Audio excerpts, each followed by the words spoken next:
Hello everyone, this side Pooja Kedia, your SST teacher.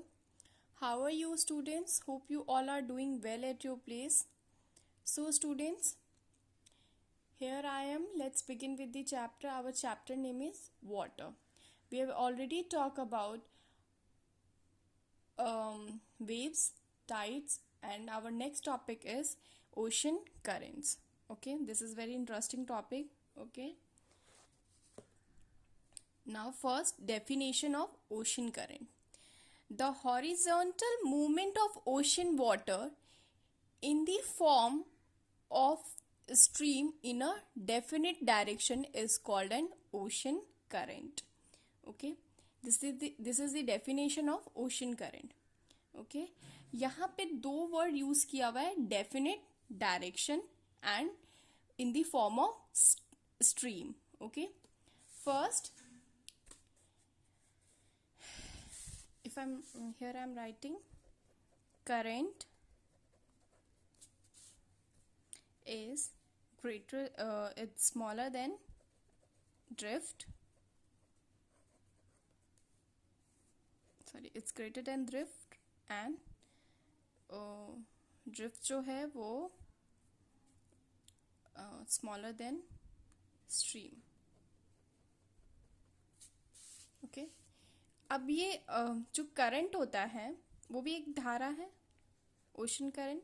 Okay, stream जो क्या है वो भी धारा है एंड ड्रिफ्ट जो है वो भी धारा है. लेकिन यहाँ पे क्या है, स्ट्रीम में मतलब स्ट्रीम का मतलब होता है जिसमें जब फ्लो ऑफ वाटर जो है वो बहुत ज़्यादा स्पीड में होता है, उसे कहते हैं स्ट्रीम. ओके, तो जो वाटर का मूवमेंट है वो किस फॉर्म में होता है, स्ट्रीम फॉर्म में, मतलब कि बहुत ज़्यादा हाई स्पीड में होता है. करंट मतलब कि उससे थोड़ा स्ट्रीम से जो थोड़ा कम होता है, और ड्रिफ्ट जो थोड़ा क्या बहुत ही कम होता है, जिसकी स्पीड बहुत कम होती है.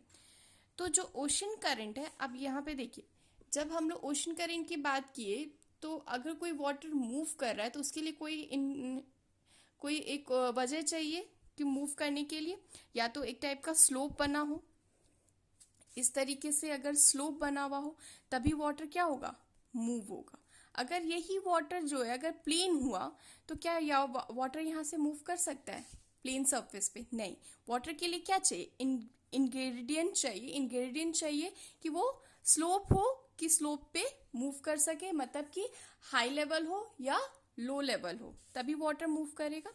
और जो वाटर है वो हमेशा कैसे मूव करेगा, वाटर का अगर हम लोग एक बात करें, एक यहाँ पे मैं एक स्लोप तैयार करती हूँ. लेट्स सपोज दैट कि ये जो सरफेस है ये पूरा वाटर है, ये पूरा वाटर है. ठीक है, और हमने इस वाटर सरफेस को 3-4 पार्ट में डिवाइड कर दिया, A part, B part, C and D. सबसे लोअर सरफेस है. तो वाटर कहाँ पे कैसे मूव कर रहा है, सिर्फ जो ऊपरी अपर सरफेस होता है, जो सरफेस होता है, जो वाटर का सरफेस वाटर जो होता है, किसी भी ओशन का जो सरफेस वाटर है, कौन सा वाटर, सरफेस वाटर, सिर्फ वही मूव करता है, सिर्फ सरफेस वाटर ही मूव करता है. तो जब सरफेस वाटर एक स्ट्रीम के फॉर्म में एक डेफिनेट डायरेक्शन में मूव करता है, उसी को कहते हैं हम लोग ओशन current. Okay, now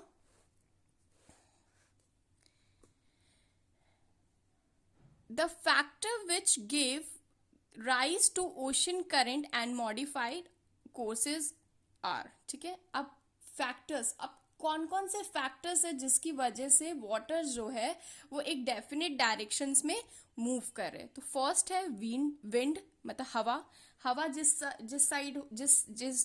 जिस साइड से हवा बह रही होगी उधर ही हवा से विंड ओशन का जो मूवमेंट है, ओशन सरफेस वाटर का जो मूवमेंट है वो उसी डायरेक्शन में होगा. ठीक है, तो एक विंड पहली बार है. फिर उसके बाद है टेम्परेचर जो है, अगर मान लो कि जहाँ पे टेम्परेचर हाई होगा तो वहाँ पे क्या होंगे, अगर हम लोग मान ले कि एक मैं यहाँ एरिया ड्रॉ करती हूँ, ये है जहाँ पे टेम्परेचर हाई है, ए वाला जगह, एंड बी वाला जो रीजन है वहाँ पे टेम्परेचर क्या है, लो है.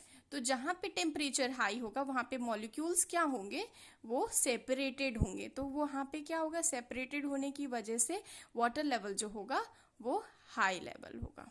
लेवल क्या होगा, लेवल अप होगा। ठीक है। और जो यहाँ पे है, तो अगर यहाँ पे टेम्परेचर लो है तो लेवल क्या होगा, डाउन होगा।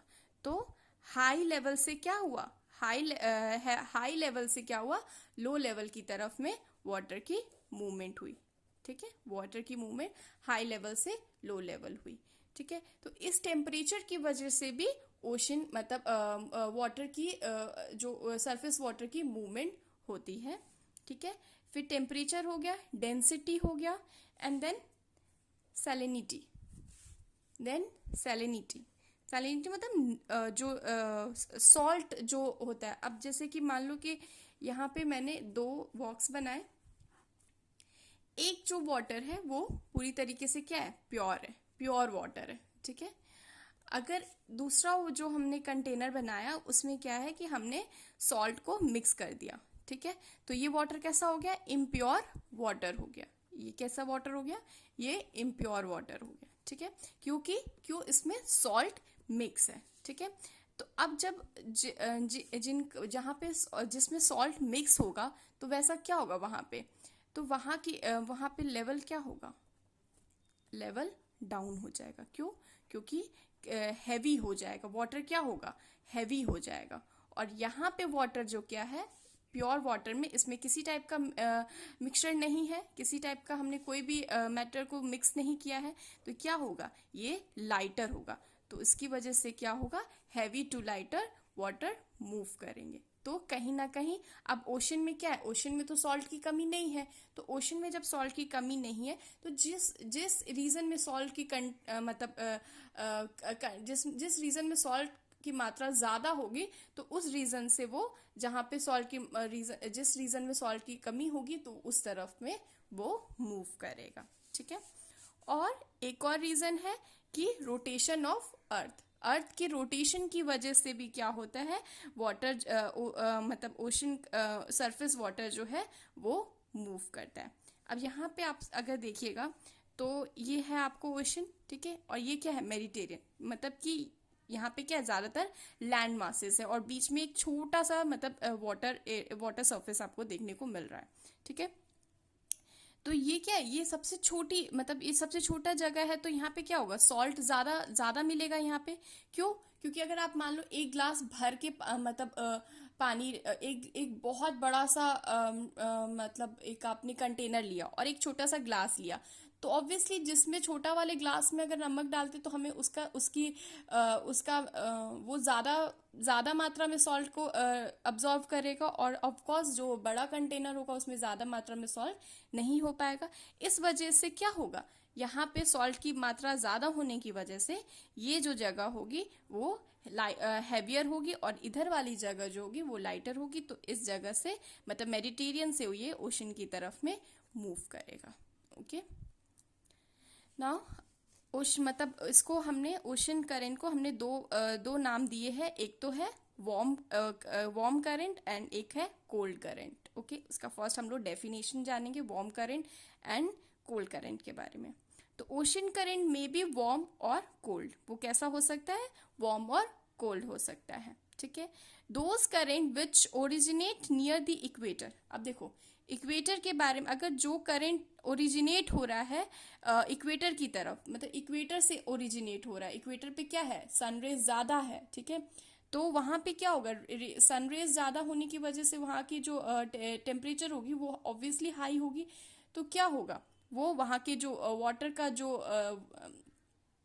वाटर जो होगा वो वहां पे वार्म होगा, इसलिए वो क्या है, वार्म करंट है। मतलब कि इक्वेटर से जो पोल की तरफ गया, अगर वही चीज जो पोल है, पोल से इक्वेटर की तरफ जा रहा है, मतलब कि हायर लैटिट्यूड से लोअर लैटिट्यूड की तरफ आ रहा है, तो वो हमारा कोल्ड करंट हो जाता है। ठीक है। एंड ऑफ कोर्स जो वार्म करंट होता है वो लेस डेंस होता है देन दी कोल्ड करंट। ओके। नाउ अब जब नॉर्दर्न हेमिस्फेयर की बात करते हैं तो नॉर्दर्न हेमिस्फेयर में जो ओशन करंट होता है वो कैसे मूव करता है, क्लॉकवाइज। क्लॉकवाइज मूव करता है। एंड साउदर्न हेमिस्फेयर में जो ओशन करंट होता है वो कैसे मूव करता है, वो एंटी क्लॉकवाइज मूव करता है due to rotation of earth. अब ये रोटेशन ऑफ अर्थ की वजह से नॉर्दर्न हेमिस्फेयर में क्या होता है, क्लॉकवाइज मूव करता है, एंड साउदर्न हेमिस्फेयर में एंटी क्लॉकवाइज मूव करता है ocean current. Okay, ocean current have greater influence on the climate and economic activities of an area। ठीक है, अब जहाँ पे बात करेंगे, जहाँ पे अगर वार्म करंट और कोल्ड करंट एक साथ में आके मिलते हैं, मिक्स होते हैं, तो वहाँ पे एक थोड़ा फॉगी टाइप का बन जाता है। तो फॉगी होने की वजह से उस जगह पे शिप को सेल करने में प्रॉब्लम होती है। ठीक है, लेकिन कहते हैं कि अब जैसे कि अगर हम लोग वार्म करंट और कोल्ड करंट एक साथ मिक्स हो जाए तो क्या होगा, थोड़ा मतलब जो वाटर की जो नेचर होगा वो कहीं ना कहीं थोड़ा सॉफ्ट हो जाएगा।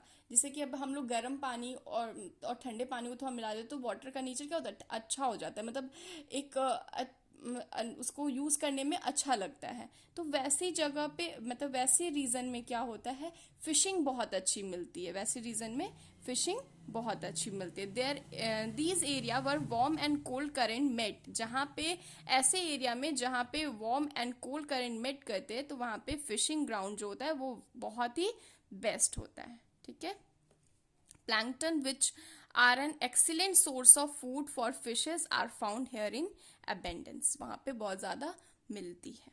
okay, so this is the end for today. Last but not least, I want to say that stay home, stay safe and study hard. Thank you, have a nice day.